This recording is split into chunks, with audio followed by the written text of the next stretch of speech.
name is Linh and my co-host is Edward Thomas. the third. The third. No.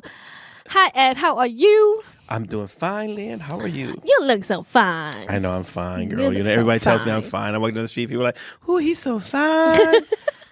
Walked down the street 2 days ago, and some old ladies went past me like, "Man, if I didn't have my little cane thing here, I'd chase you down and do a little wrestling with you." I'm like, "Oh, you nasty lady," Why you always sound like black ladies?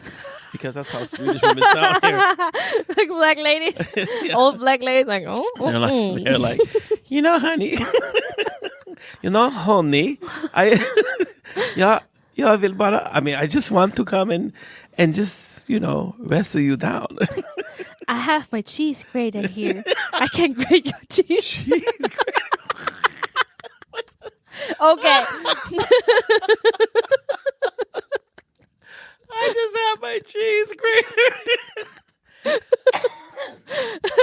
That's what I see when old ladies see me on the street. They start taking out the cheese grater.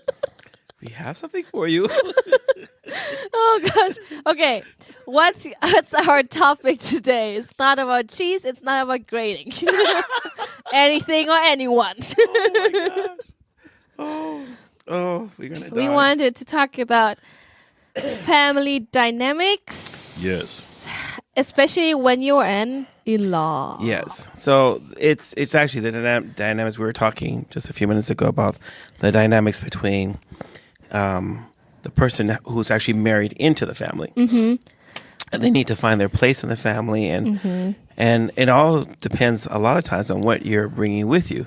Yeah. So if you come from a really jacked up family situation, you don't know how you do fine in the other jacked up family. You're like, oh, it's unhealthy here too. Yeah, it's like, oh, wow, this is what I'm used to. No, but I think if you come from a family that hasn't shown you much love, you don't get any encouragement or anything. Yeah. And then you join a family that's just, you have introverted families. Families where they don't talk about anything. They don't have, they probably have problems. Just no one ever talks about the problems. Yeah. No one ever, vocalizes anything. And you get to another family where everyone's like all open and talking about their... Yeah, the drama all the time everywhere. Because, opposites attract. So you're usually going to get married to someone who's really different from your family. Yeah. And now you join in. And sometimes you just don't have the tools. Or maybe you just don't have the understanding. Or you just don't have the energy. Yeah.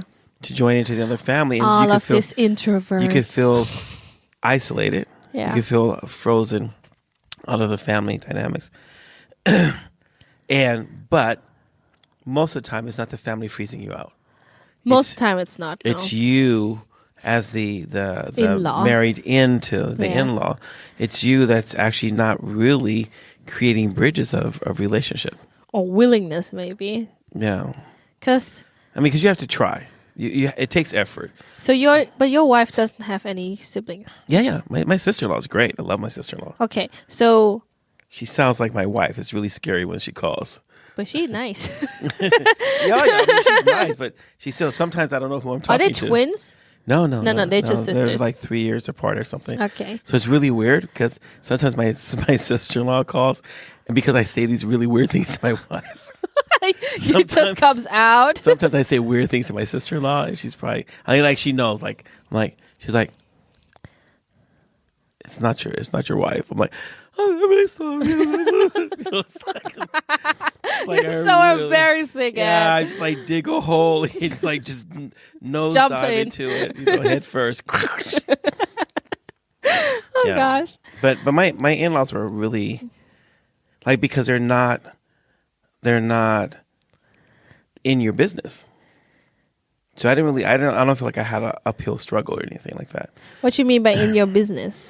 Well, sometimes you marry into families where they're like, oh, now you're part of the family. I get to tell you what to do too. Oh, they have a lot of opinions. A lot of opinions and a lot of what you should do, expectations. And demands. Yeah. Demands. Yeah. Mm-hmm. And so I didn't have that. My father-in-law was really helpful. My mother-in-law was really helpful. But would you say that they were open enough so you would feel like you could come to them with stuff? Because I was thinking okay, here's these older white Swedish people. And I was all prepared for they're going to hate me because I'm black. What? But it never happened. Why would they date you? Because I mean, I mean, your 'cause I wife. don't know. I mean, I came from the States. I don't know how. And I mean, now we're talking about cross cultural. You know, I didn't know anything about Swedish culture before I got married to Annette. I didn't know anything about. And then Swedish you met history. Annette, and she was really worked up in the U.S. So you two are like both worked up, like, hey, Yeah, what's we're all like, saying? hey, what's up? And then we get to Sweden. It's like, what are you changing for? Yeah, well, You know, why are you because people like this? She's exposed to her own social codes, which Social cult. which are not my social codes. So no, but I think that in our case, you know, I think it was a shock when Annette finally met like my family, when she met my sister and stuff, because there was like, Because you say your sister crazy. man, not just my sister, my whole family's crazy. You know, she met my grandmother. My grandma's like, "Hey, baby, come on, I'll give you the hug." And she's like, What? What are you talking about?" I'm like, "Give her It's a hug." you. I'm like, just give her a hug. She's like, "Okay." So it was like just really funny, but there's other people who have a much harder time, and it's not. I mean, but I also try to make an effort, and think that's the whole thing. What, in what way? Because you say they were pretty chill. They So were pretty, but they were like in the beginning. I only spoke English. Yeah. They didn't speak much English, so I did think they hated me in the beginning. Because they didn't talk so much. They didn't say to very you. much, and they just didn't want to embarrass themselves by saying weird stuff in English. Yeah. And I talked all the time, so I didn't really care. I just talked at them, and so one day after I had learned Swedish, I'm like, you know, they're like, no, we were so nervous in the beginning because we didn't. They finally spoke to you once you learned Swedish. Yeah, I mean, you know, because they didn't have as much English in school back then when they were younger, as like people have now, and so they felt like they weren't that good in English. Yeah. I felt like they were, but they felt like they weren't that good in English, and so Swedish people are being self-conscious about their English anyway. and so so then I found out, but they were always like super helpful. But I also spoke to them. You know, I would ask them questions because I wanted to know. I'm like, well, how do you guys celebrate Christmas? What do you do here? You know, and so I got to know them really well too. So you showed interest in them and their traditions and how they do things. Yeah, and so like when we get together for Christmas, they figured out that me being a chef means that I have a lot of weird food, and so I'm not traditional Swedish, and so I never get to make Christmas dinner anymore. Not Christmas dinner. Because I'm like, you know, They're like, well, why do we have to you shinkan. I'm like, why do we have to do it the same way every year? Can't we just Mix it up? Yeah. No.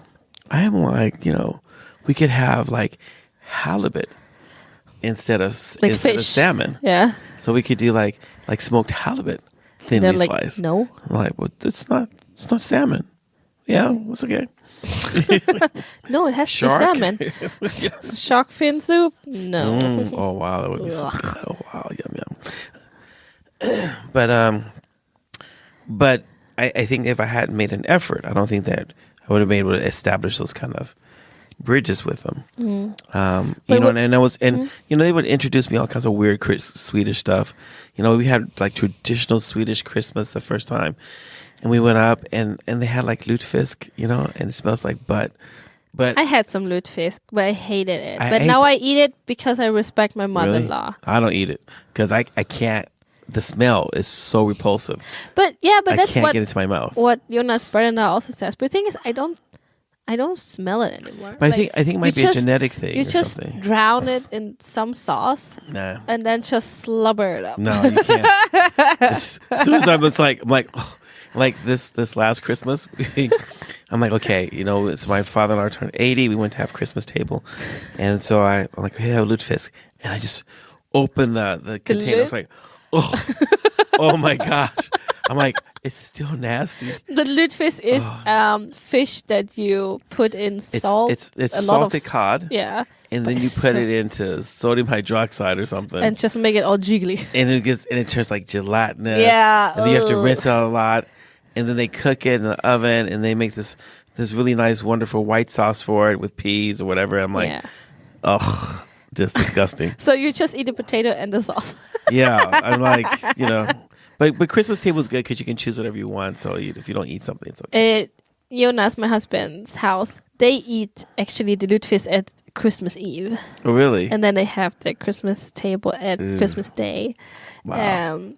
And I'm not a big fan of that disgusting fish, but I learned to eat it a bit just to help my mother-in-law out because she likes it a lot, and it's so important for her. That tradition is so important for her. Like Wow. all year she looks forward to that Yeah. disgusting fish. Really? So that's what my point is, that I feel like as an in-law, Yeah. I feel like sometimes you should make some sacrifices. Yeah. Because those things like food preferences, for me, it's really like, please, it's not Mm. a big deal. It's not you're not living with them. It's not you don't have to do it every day. Well, we have Christmas without Jesus. I feel that's my big sacrifice. I'm like, no, some things are just like a no-go. But I mean, food preference is like, Yeah. whatever. But my father-in-law's always accommodating, and he's like, he makes stuff for everyone. Oh, you said that for your... And so that part of it's like really nice. But I mean, and of course, there's things like I wish that we could incorporate. You know, Jesus? well, Jesus is one of them. Like, you know, my family back home, we talk about Jesus. You know, but you know, we're not back home, and but we usually sit around. And my father-in-law wants to try to get me drunk. His thing is he wants to see me drunk. Okay, that's So- a weird fetish. So he always has like we have like schnapps and whatever. Yeah. You know, he's like, okay, try this. I'm like, I'm a big guy. I drink a can lot of just- water. Yeah. I'm not drinking as fast as they are, you Yeah. know. So every year he's like, maybe next year. I'm like, ain't gonna happen. So I think I told him like, you know, I'm a Christian. It's forbidden for us to get drunk. Yeah. So he's like, but one time you gotta get drunk one time. He's just like, before I die, I want to Yeah. see you getting drunk. So it's just really funny. Wow. But Would you say that you have such a relationship with your in-laws that you could speak with them clear or openly about your issues with No. their daughter? no. No. But the Swedish family, we never talk about problems. Mm-hmm. We never talk about anything like that. So, and we don't really have those kind of things to talk about. So I don't see a channel. Oh, I think I did it like in the very beginning. And you're like, I'm like, "Oops." oh, I just don't think this is going to work out. And they were just like they were just so shocked. Yeah, like, why would you tell us What is- this? We don't this want is to know. conflict. Yeah, we don't want to know. Yeah, and so I learned like, okay, that's not the kind. My family back home would be like all in my business. You know, I'm like, but I think also because I was willing to, I didn't know how to build anything.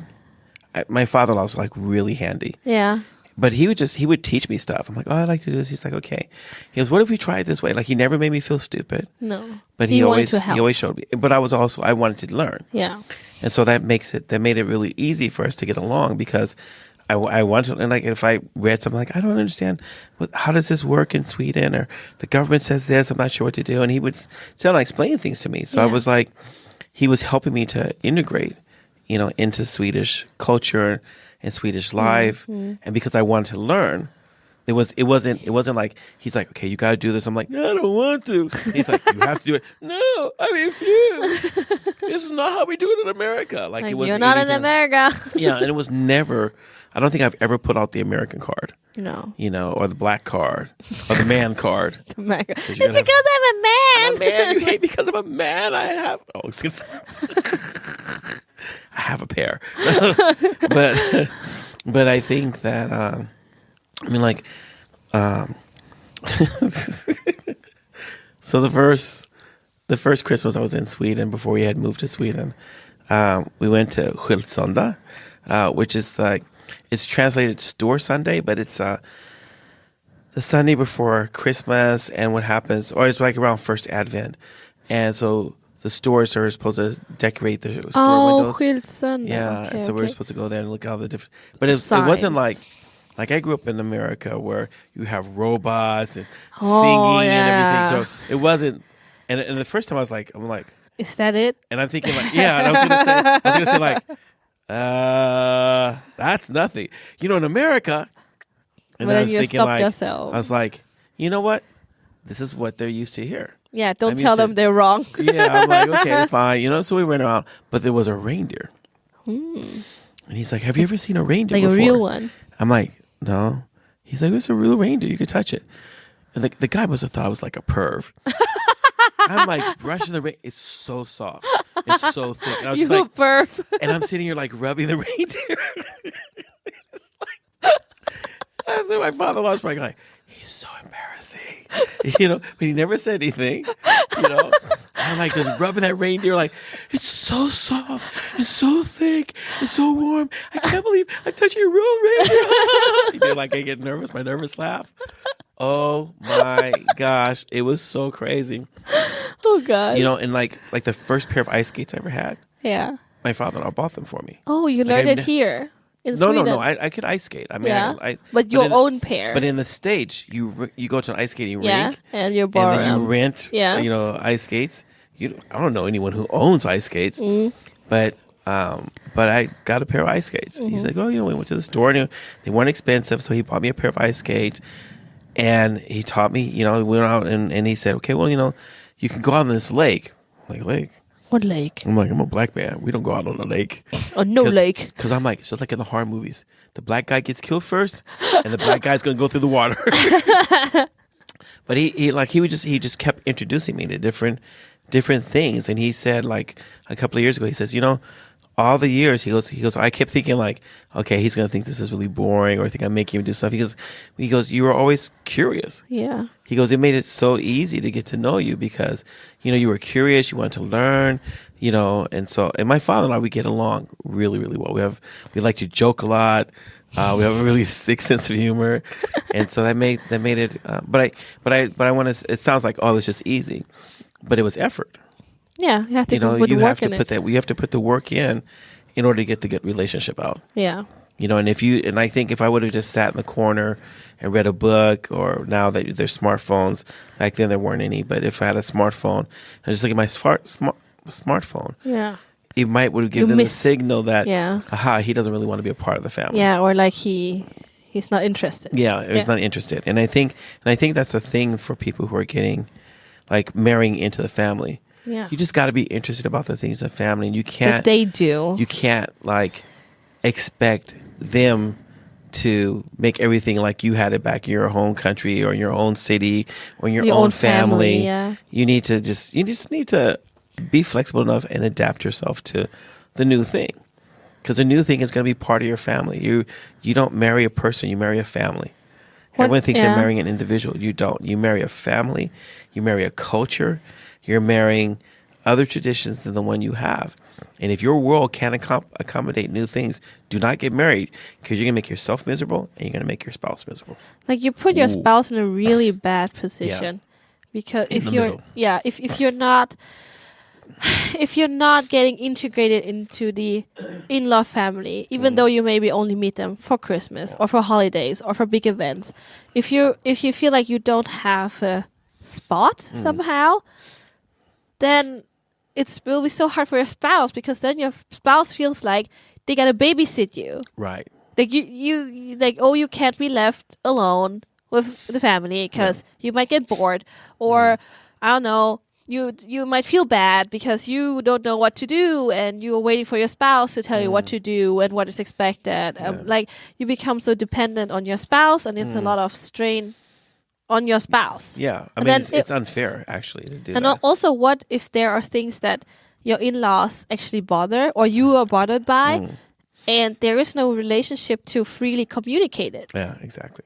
Then again, you have to go through your spouse, and that's not a good way. Your spouse is like really in between. Yeah, I mean, and no one is ever free with their family.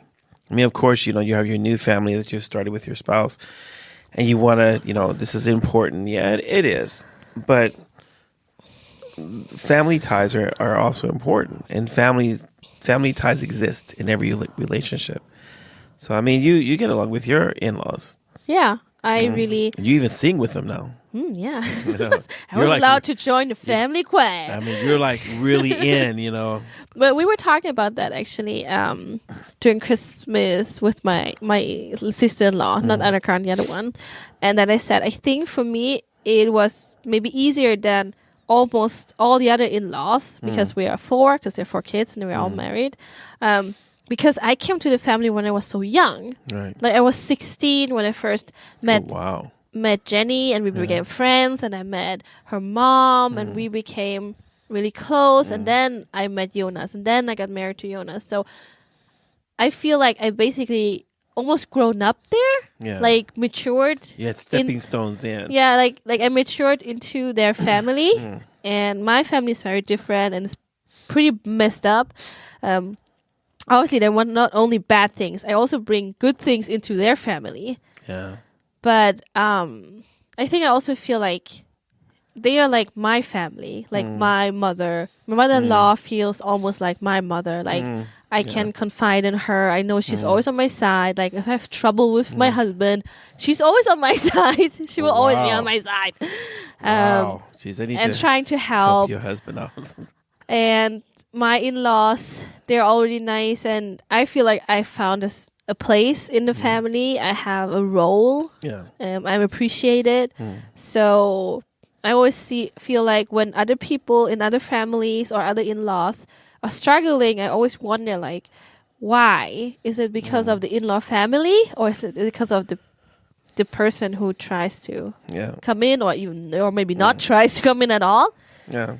I mean, it's easy to give up and say, okay, it just doesn't work. Yeah. It's like, it's fine. They do their thing. I do my thing. Yeah. And you have to just, you have to really, really, it's an act of will.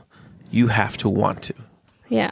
And if you really want to, you'll find some way to, to make it happen. You'll find your place. You'll find your space. You'll find, this is the dynamic that you have, in your, in married family. Yeah. And I mean, it shows up around the holidays, but even just when you're casually, meeting and stuff like that. I mean, Annette has her aunt on her father's side and on her mother's side. I mean, on her dad's side, when we were traveling back up north, we'd always stay at her aunt's. Her aunt's like the halfway point. And we stay there. It's important to go there. Yeah, we know we're going to get good fika. We get a place to sleep. It's better than a hotel. Yeah. And then we sit and we talk. And even though we haven't seen her maybe for like 3 or 4 years, Yeah. when we meet her, it's because it's family. And I think that being integrated in the family is like really important when we meet her other aunt. Yeah. And when we get up north, and she's like super, super smart. She's the auntie. Yeah. So it's really fun because she likes nature and stuff like that. So we always sit around and talk about stuff like that. And when Annette's grandmother was alive, her grandmother, I think she was like 103 or something like that when she died. She was like really old. She deserved it. But like we'd always go and visit her. And so there's all these different connections. And I could have just said, well, I'm not really part of the family. And like, you can go. You can go. You Yeah, can go. You can go. I'll stay here. But we always went together. We always visit. There's these family pictures, and I'm there. The black guy. The only black guy there. Okay. But I'm there in those pictures, and I think that's like really important because it just shows that with a little bit of effort, Yeah. and a belong. desire, Yeah. you can belong. Yeah. When they had in-laws that came from America. Yeah. Because my father-in-law's brother, I think it was not his brother, his father's brother. Yeah. Stayed in America. And so there's an American side of the family. And they came and stuff. So they made me translate. I barely could speak Swedish. But, I could speak English. So it was so crazy. But we all got together and we took a family picture. And I was on the family picture. That was nice. And so it's all those kind of things. And I would ask, my father-in-law grew up, in a really tiny village. Where they had cows. They would kill their own pig every year and make the Christmas ham. And so I would, I'm curious. Yeah. That's so far away from how I lived. And I'm like, well, how was that? He's like, we would change the river around so that it would create a big, like a pool. Yeah. And then we could bathe in it like a couple of times a year, like you like really bathe. Yeah. And I'm like, oh my gosh, But you would have never known that. No. That's like first-hand experience. Yeah. Like I would have never known if I hadn't tried to establish a relationship with him. Yeah. There would have been no channel to talk about these kind of things and to learn these things. I think my father-in-law is really cool. And my mother-in-law, we talk about a lot of things. And I find it like it wasn't that hard. And now I'm grateful for all these almost 30 years of having this family, because I think that also that made my integration into Swedish society that much more easier. I was about to talk about that because now we are talking about being in-laws, marrying into a majority culture that is not our own. No. I mean, I think it might be different for Swedes who marry Swedes because they might have their family closer by. Right. They can retreat to. Yeah. I was talking with another in-law, who was also married into a family like me, and she was talking about that it is so strange when they stay at each other's families for holidays or whatever, because she, as me too, we grew up with like constant food. Like you had breakfast, you had like fika, you had lunch, you had fika again, you had dinner, you had you had constant eating basically. And then we married into our in-law family who just have like eating as a necessary evil. Basically like, oh, okay, you have to get it done at some point. Eat to get full. Just eat something that is, I try to have it nutritious, but there's no real like effort in it. No. And it's so difficult, I would say more difficult for her because she's an early morning person and the whole family is a late at night person. So she would be one of the first ones getting up and her kids too. And she would eat breakfast at 7. Wow. And then the rest of the family would drop in around 10, 11, 12 eating breakfast. Wow. So by that time, she is hungry for lunch. Yeah. But then we'd maybe decide, oh, let's go out and do something. And if she wouldn't have had lunch, and then the thing is, when the people are still eating breakfast, there's not many people who think about lunch. So no one would be cooking lunch or making lunch. Exactly. So it's like weird for you to stand there like, oh, I'm making my own lunch now, I guess. I usually do that because because I'm also like that. Okay, it's lunchtime, and people go, "Oh, well, I just had breakfast." I'm like, "Well, that's your issue." Like, yeah, exactly. Most other people had breakfast at 7, so they hungry now. So she was like saying when she comes to the in-law family, she feels like it's such a struggle to get her meals, but then her husband, so my brother-in-law, when he goes to her family, he feels like, gosh, people are just eating all the time. Like, we're eating again? Because he's also, in nature, he's so slow. Like, he maybe takes, when other people take 30 minutes to eat, he would maybe take 1.5 hours, up to 2 hours. So by the time he's finished, obviously people are preparing for the next meal already. Because they were finished 1.5, 2 hours ago. Yeah, exactly. So they prepare for the next thing. So that's why he feels like, why is there constantly food going around? We just ate. So you see, it's like when you count to your different families, it's just so much. But and I think that, I mean, for everyone who's thinking about getting married, or who's been married for a long time and everything, marriage is a compromise. It's never only one person's way. It's never, or even like the majority of the time, there's just a lot of compromise. If you want to be married long, if you want to have a quality to your marriage, you've got to learn to compromise. You've got to learn to be flexible. You've got to learn to sometimes, you just give space for the other people because that's what brings more peace. Yeah. And I think people who can't do that, who have to have it more, have to go my way, has to be the way I want. Yeah. They never really integrate into or the family. Or withdraw, like, okay, you want to do it your way, I just do it my way. Like this. And both, I mean, whether it's got to be all my way or, okay, well, you do your thing, I just sit here. Yeah. Both those situations leaves the person who's married into the family. It leaves them on the outside. Because they want to be outside. You never get close. You never develop those deeper relationships. If my father-in-law dies, I'm going to be wrecked. I'll be just as wrecked as my biological father, maybe more. Yeah. Because my father-in-law has done more things with me than my biological father ever did. Yeah. If my mother-in-law dies, I'm going to be wrecked. Yeah. Because that's just how important they've become to me. Yeah. It's like you said, she's like my mom, he's like my dad. And I think that, and they're older than I am. So of course that's going to happen one day, maybe, if I don't go first. Well, you don't want to do that. No, but I think that it was, and that just shows as a testimony to the relationship. Success. Yeah, I mean, we built up a relationship. We are family. Yeah. If my sister's guy, her sambo, if he were to die, yeah, it would be the same thing. Yeah. Because we get Got along so close, and we're yeah. and you know the kids. I mean, we're just talking at Christmas time and we're talking with our kids and we're talking about school and we just have fun when we get together. Yeah. You know, and the funny thing is like, I mean, think like when I married Annette, I already had 3 kids. Yeah. That's a big deal. And they just incorporated this whole instant family Mess. into the family. I'm like, I mean, I don't know how many other families would do that, but I definitely lucked out. With I this think that's family. something. I don't know if it's like Swedish families in general or maybe families who have immigrants and in-laws, but I feel like they're so generous. Yeah.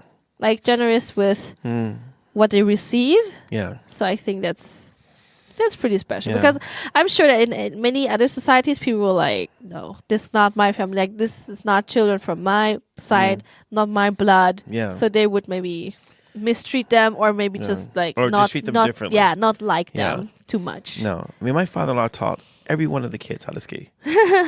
He went out. They're all different. Yeah. You know, all but weird. They're all weird in their own weird ways. No, but he spent time taking all the kids out. He taught them how to ski. I mean, I remember like when Paulina, Eddie, and Jonathan, because they grew up they were born in America. Yeah. You know, and Jessica were born in America. So he would have like signs up, Yeah. you know, so they could learn. He was constantly helping them to learn Swedish, and that's why they all spoke Swedish really well because Wow. because That's he, amazing. Yeah, I mean, he made an effort. yeah, like a real effort. I mean, they made an effort also. Yeah. I mean, because But they could have just said like, Yeah, I but don't they care. didn't do that. Yeah. And I think, I think that for our friends and listeners who are already married into a family and they may feel a little outside, make an effort. That's our point. Yes. Got to make an effort. You You gotta make an can't effort. do it one time. You got to keep making an effort. Yeah. And eventually you'll find your place. You And I know? feel like even though you might feel like you don't need it, Yeah. like you're maybe used to by myself is fine, or I'm with my spouse, whatever. Maybe your spouse needs it. Maybe your spouse needs you And to maybe be your integrated. children need it. Yeah, and your children maybe need it. Yeah. Because I think, as far as I've observed, if the parents don't have this close relationship to the grandparents, the relationship between the grandparents and the children are actually really compromised. Like you might not visit as often, you might not visit as long, you might not be allowed to be with your grandparents by themselves, you Right. might not be allowed to do the things your cousins got to do because of the relationship Right. your parents have or you as a parent have with the in-laws. Yeah. Yeah, I mean, I think I've said this on other podcasts before. I mean, my in-laws would just show up. We had tons of kids. And they would just say, well, we want to take the kids for the weekend. Oh my gosh, that's And we're like, amazing. you know, and we're like, no, that's just too much. No. We want to take them. yeah. And the kids are like, yeah, we're going, grandma, Like grandpa. all of them? All of them. But that means that also your 2 older kids or 3, also Jessica, They would take all the kids. and go whatever. Back then, my grandfather had a caravan.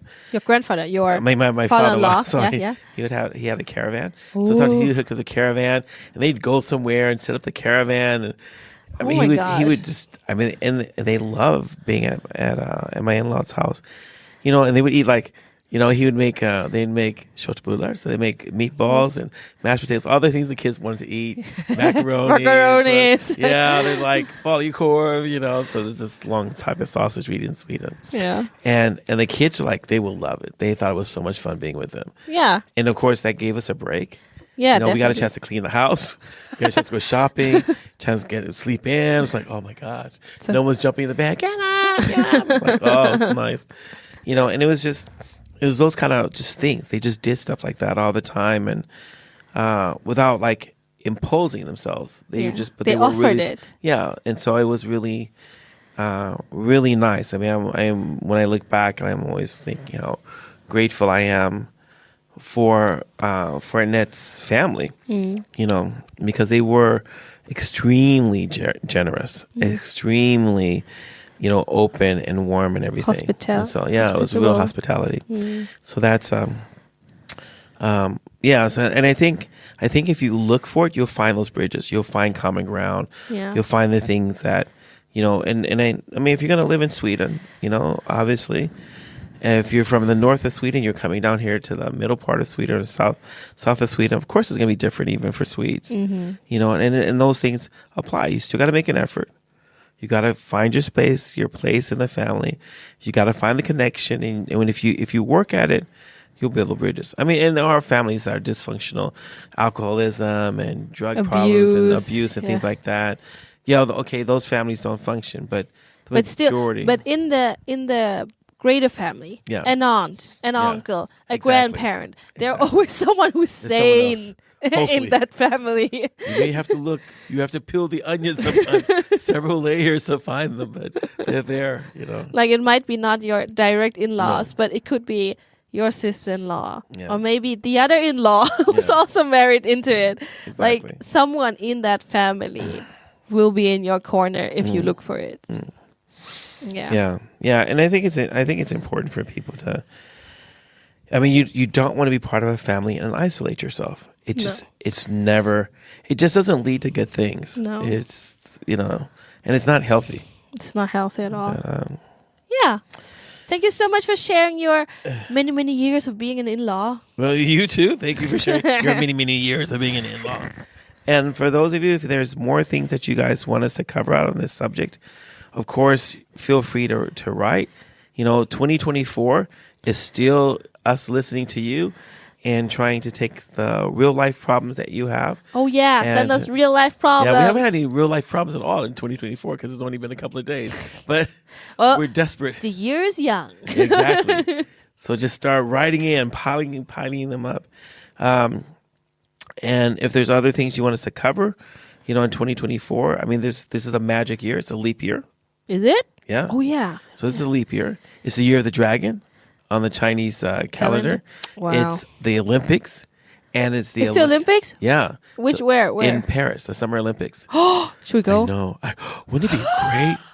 We could go there and talk to people about Jesus as we're cheering on the sports. I actually wanted to go to the Eurovision Song Contest. It's going to be in Malmö.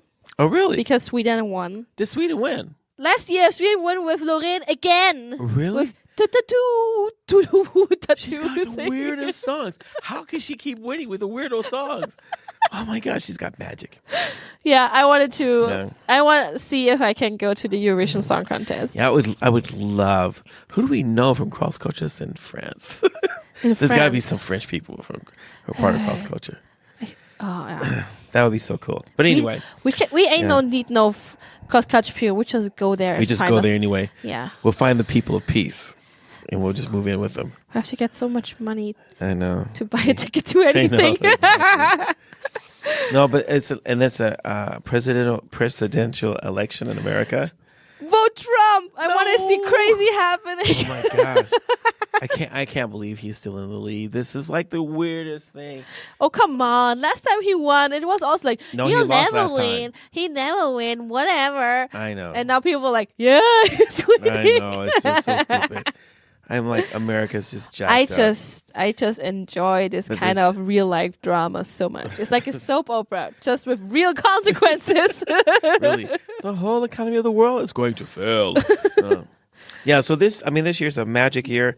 There's going to be so many things to talk about. Mm-hmm. Oh my gosh, we have wars, we have flooding, we have natural personal issues. I mean, we have storms now in all parts of the world with weird names because they're running out of names to call all the storms. They're all women names. No, now we have men's names. Oh, really? Yeah. Finally. There was a storm that came to Sweden and it was called Hans. Oh, please. Okay. Can't get more Swedish than that. Hans. I'm looking forward for the next storm. It's called Edward. Probably just a little. There are no storms that are called Edward. Yeah, but it's coming. I want a hurricane. Hurricane Edward.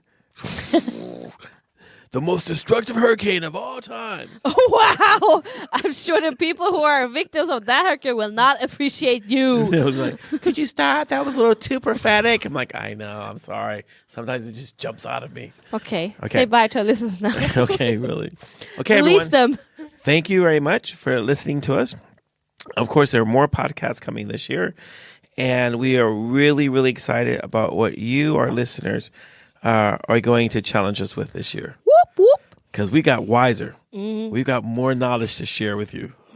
I went through a lot of crap already, so I know. So You this year's ready? got to be better. We got to have more stuff to laugh about this year. Can't have more bad stuff I happening. usually tell people if you can't cry no more, you gotta start laughing. What else? That should be on a T-shirt. And it's Wow. collecting my quotes I to be know. on a t-shirt. Do you remember the other one? No, you said. So Lynn and I were talking, and she's like, I'm the ghetto. She's like, the ghetto tries to be me.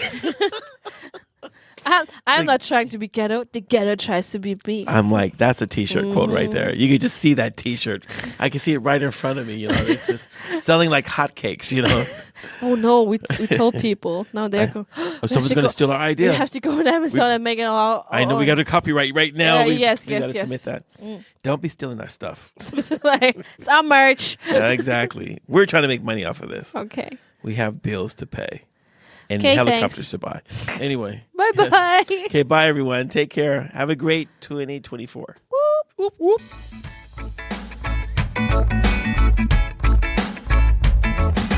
Thank you for listening. If you have any comments or ideas, please send us a message to fikaforlife@mail.com. Fika, F-I-K-A.